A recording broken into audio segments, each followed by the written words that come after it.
So, mate, what we're going to do is we're going to do our buy, holds, and sells for the community. So, let's kick it off with who we think you should be buying this week.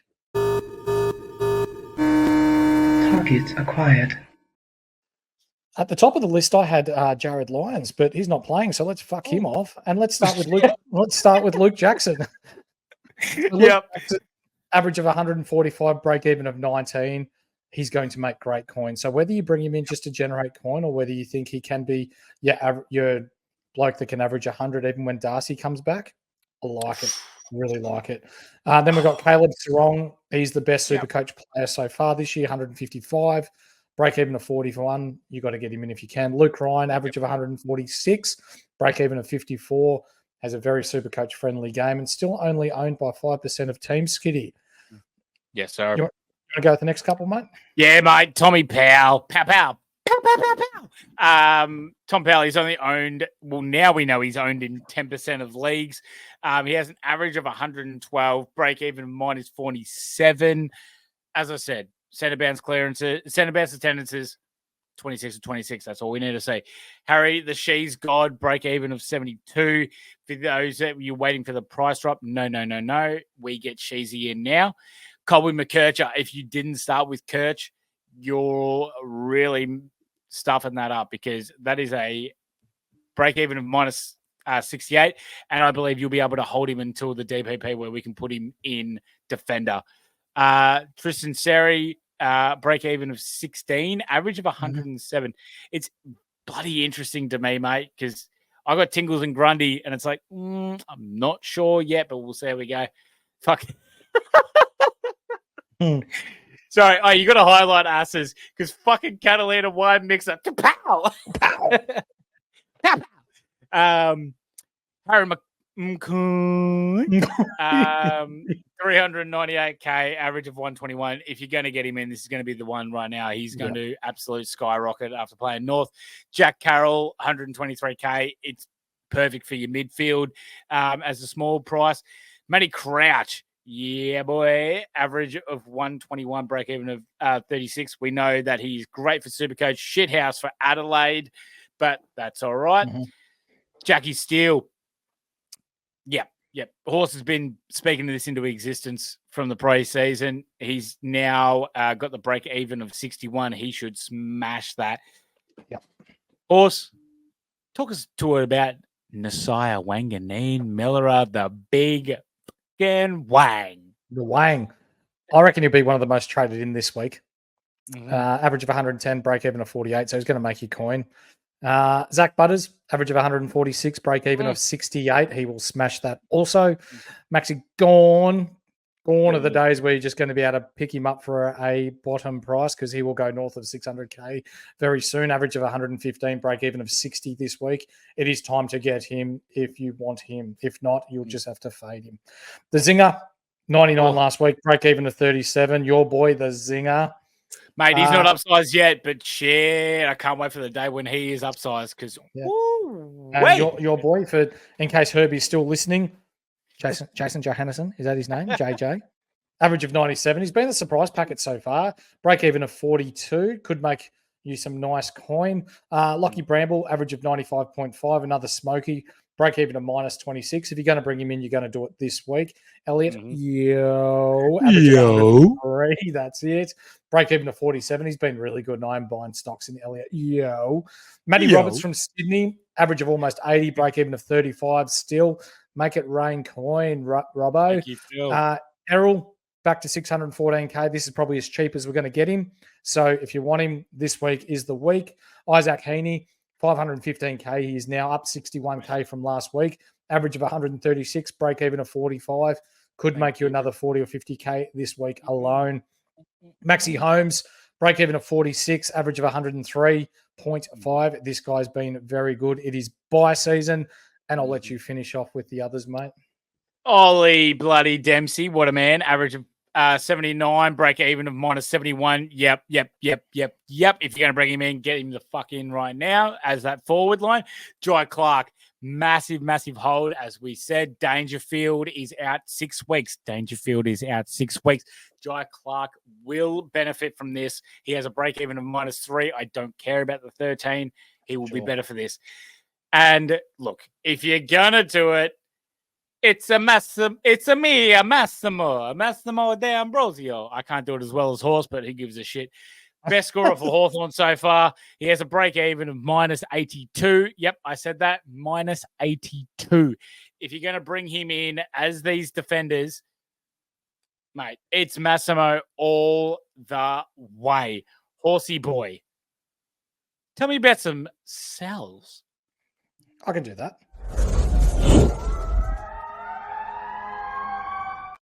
Now, these players that we're going to bring up, we think you need to get rid of before they drop too much coin or there's too much risk associated with them. And to top the list, it is Jordan DeGorn. He's been yuck so far this year, hasn't he? Average of 59, has a break even of 131, and he's already dropped 60K. So we're getting rid of him. Nate Fife. I know people probably think, what are you on about, Horse? But he's got an average of 86. He was sub last game. I think there's just risk moving forward with him. I'm probably looking to move on. If you want to spend the extra, 30K and move up to Tommy Powell, I'd be doing that. Pow. Aiden Young, yuck. He's gone. Average of 66, break even of 165. Sell now. Jordan Dawson, average of 89 so far, break even of 189. He's going to drop huge coin in the next couple of weeks. Nick Martin, break even of 128. He was better last week, but I can understand the sell. Ollie Wines, toot, 96.5.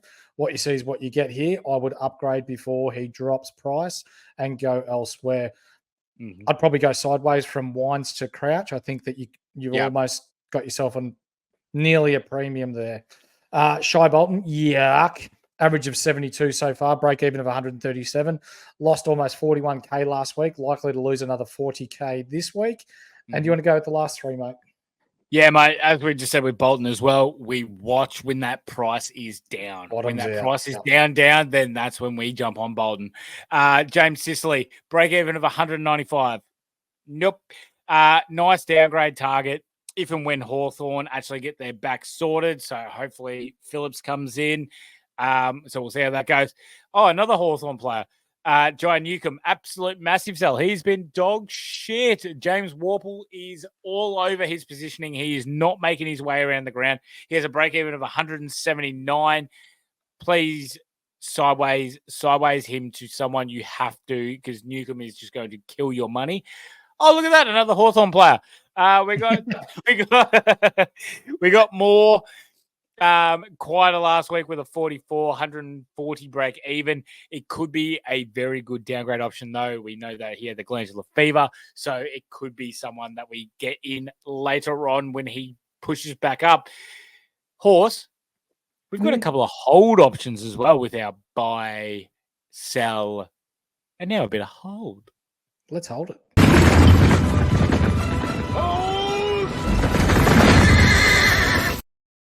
Oh, bit of good Braveheart. Yeah, good stuff. I like it. Don't mind that. Let's kick it off with Nick Dacos, mate. Oh, the old Nakos. He had a stinker last week, but let's just be patient because he did have 135 the week before. Again, we preface it in saying that if you have him, you hold. If you don't have him, do not bring him in until after the bye. LDU. Average of 113, break even of 134. He's currently in 7% of his teams. Him and Tom Pella working all right in the middle. Will be better than that. That's all right. No worries there. Riley Bonner. What a time to bring this up. You may take our Bonner, but you'll never take our Wang. That is elite. That is our elite. Yep, no. As Asa has said, we will definitely prefer the Wang over the Boner, but if you have the Boner, you hold because we expect Sinclair to go into the middle for Crouch being out. So you will keep holding him. Caleb Windsor, average of 58 after the 40 last week, break even of 8. He's been a sub. I don't know, Horse. He's got us a little bit of coin. I don't personally have Windsor, but I think it's almost time to get rid of him. No, I'm holding. You're holding? All right. Yep. I can see with the break even. I'm just a little bit. Yeah, okay. One more week. Yeah. I can get on board one more week. A week after that, no, he's gone for me. unless we see a significant improvement. Billings, That's right. break even of -34, but as we've said, it has to be. He's only good when Melbourne are firing. So maybe the week after, we'll have to wait and see. We'll have a bit of whore. Yep. Bit of whore. He had a 10 last week, but he has a break even of -2. He's 123K. I can still see the reasoning for bringing in a bit of whore. Gotta love a bit of whore. How about you? Tell me a bit of a liber.